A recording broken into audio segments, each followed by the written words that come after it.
কোন চেতনার গল্প কথায় বিভোর তুমি অন্ধকারে, এই তো সময় আঘাত হানাত ইতিহাসের বন্ধ দ্বারে।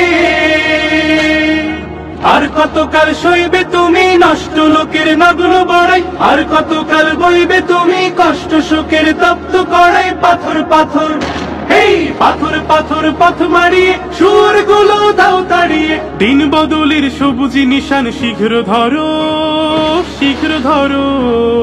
তীব্র থেকে তীব্রতর ক্ষিপ্র করো, ক্ষিপ্র করো। তীব্র থেকে তীব্রতর ক্ষিপ্র করো, ক্ষিপ্র করো। তরুণ তোমার চলার গতি ক্ষিপ্র করো, ক্ষিপ্র করো। তরুণ তোমার